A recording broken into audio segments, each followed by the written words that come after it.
Beau Corrales. Can you say your first and last name into the mic, please? Yeah, Beau Corrales. Thank you very much, Beau. All right, so what exactly has kind of come together for you to get more in the mix this season? I mean, just trying my best to stay consistent. They pointed out to me that was probably one of my biggest flaws through the spring and then kind of through the beginning of camp. They just wanted to see consistency from me, which I totally get because, I mean, there's days whenever I know I'm at my best personally, and then, like, there's days whenever I can feel that I'm not quite at that level, but it helps whenever you have guys like De'Ami Brown and Antoine Green that are always right there behind me, pushing me to try to reach that level. And so we're all doing that for each other, so it definitely helps. Coach Longo, go ahead. What were you inconsistent with the wide receiver position? I'd say just drops. I mean, like, it'd be like not even contested ones, because I mean, I feel like I'm better when I am being contested and stuff. It's sometimes it's just the ones whenever I'm wide open, and it's a lot to just deal with, like, focus and being in the moment, because, like, there'll be times whenever it'll be wide open ball, a play I make all the time, and it'll just slip through my hands. So it's just that kind of thing, just being able to really focus in on the details and be able to just complete my job.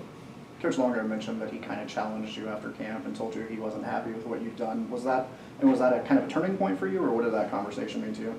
I don't know if I'd necessarily call it a turning point, because I wouldn't say that I was necessarily doing anything more or less than what I was already doing, but it definitely made me just kind of, like, think a little bit harder what the coaches want me to be doing, what I need to be doing, and all that stuff. And so it was really just more mental for me than it was, like, physical stuff, because I've been working my butt off since I've been here at this campus, you know. So I get plenty of extra work in and stuff. It was just more mental stuff for me that I had to be able to push through and break through for them to trust me some more. What are you improving on if it's not your hands? How do you improve consistency if it's all in your head? Just that right there, and just being aware of it.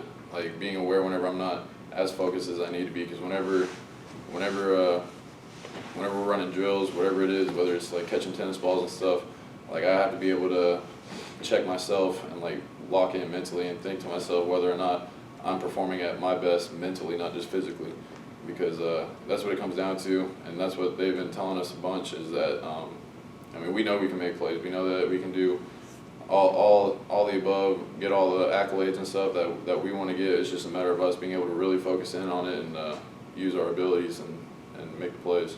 In answering some of these questions about you yesterday, Coach Longo also said you show up on game days. What does that mean to you? It just means that I'm reliable to them, I guess. But to me, I mean, I feel like it's something that I just have to keep my head down with and just keep being consistent. Because I might not get, I mean, it's playing receiver. You're dependent on so many other different variables in the game that you're not going to get every single ball that's thrown in the air. So, like, it was just part of that mental stuff that I was talking about earlier. I mean, I just have to be locked in mentally and be ready to make any catch that comes my way, because I know that the opportunities are very few, and if I want them to be able to trust me, that I just got to be able to be reliable on Saturdays. If you have a drop, is it easy to forget it and move on to the next play, or does it stick with you for a while? That's probably what I feel like was my biggest problem through the spring and the fall, is that a lot of times if I had a drop, I would kind of beat myself up a little bit too much on it. But Longo's done a really good job with us of just teaching us this don't blink mentality, where if something does go wrong, I mean, it doesn't do anyone good to hold your head over it. So it's just this don't blink mentality type thing, where you just got to go into the next play and then make sure that you don't make the same mistake twice. Well, what is the mood of this team, especially coming off the bye, with you guys sitting in a three-way tie right now for first place? You know, coming off the season where you guys only won 2 wins, and now you're in the middle of October and you have a chance to win a championship. How does that affect the mood of the locker room going into your next game? I mean, it's hard to put into words, but I mean, you can just feel the energy, I guess. I mean, especially we had practices over the bye week last week, and I felt like the energy was some of the best that we've had so far. And we go into practice today, and it was just another really great practice. So we're starting to string together a bunch of, like, consistent days and a bunch of consistent practices. So I mean, the energy's up, and I think that this whole past week and a half has been something to really build off of. Beau, do you all get the sense that from here on out, every game is a big game? Absolutely, and I mean, I wish I could say that we were taking it that way previously, because, I mean, you hate losing games that you want to get back, but like I said, there's nothing you can do about them. But, I mean, every game's important, and Coach Mack has been trying to preach that to us from the get-go, that every game the most important game is the next one on the schedule, you know, so definitely feeling the weight of each game as they come up.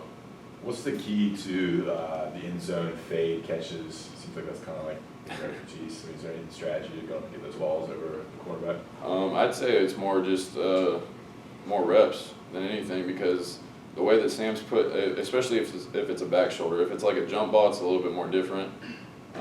Which the one at South Carolina was a little bit more of a jump ball than it was a back shoulder, and then the one we had, shoot, I can't even remember who I scored, Georgia Tech. You're scoring something. Yeah, nah. But the one at Georgia Tech was a designed back shoulder, so back shoulders are definitely a little bit more tricky, a little bit harder, but it's just based off of reps. And me and Sam I feel like got a pretty good feel for each other.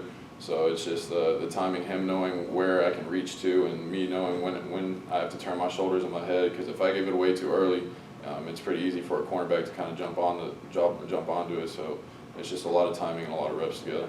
You talked about being more consistent, but as you've gotten more consistent, how has you and Sam Howell's relationship developed or blossomed? Well, I mean, I feel like anytime a receiver is consistent for a quarterback, they're gonna have a good relationship. So I mean, even before that, though, me and Sam have been pretty tight. But I mean, we work a lot. We work a lot together on just extra stuff, like getting stuff in after practice, just everyday stuff, and just trying to make sure that we're getting the most work in that we can possible. What's something that we might not know about Sam that you guys see a little more of? Shoot, I don't know. I feel like Sam's a pretty straightforward dude. Y'all probably know him better than I do. I don't know. Y'all ask him questions, but I don't know. I mean, Sam is a goofy dude whenever he can open up a little bit, but I mean, it's hard. It's hard. I've been with him for a while, and I rarely ever see his goofy side. I mean, most of the time it looks like he's locked in and just trying to get the job done, whatever it is. Yeah, we have the starting quarterback guy in here, not the goofy one. I'd rather have that one though. Any comments on Virginia Tech's defense as far as preparation, what you guys need to be ready for, scouting reports on them? What are you seeing with Virginia Tech's defense? I mean, they play really hard-nosed football. They play a lot of press man, off man. They mix everything up, and they just do a really good job on defense. So there's plenty on our plate as far as scouting them this week. I mean, we've had last bye week and then this whole entire week, so we're definitely feeling prepared for it. I'm curious to know if you, growing up, did you ever hear the term beamer ball coming up or whatever? And if so, what did it mean to you then compared to maybe what it may mean to you now, even though he's retired? Well, whenever I was a little kid, it was definitely a little bit different just because, I mean, like I heard of the style and the type of play, but actually being at the level, at the collegiate level, and being at like this fast-paced kind of football, I mean, you can't put words to it because, I mean, like, I don't think there's anything that can prepare you going from, I mean, even in high school, like I was thinking of it like as a little kid, but even just going from high school to now, I mean, it's a total whirlwind of changes, so it's definitely a lot different now.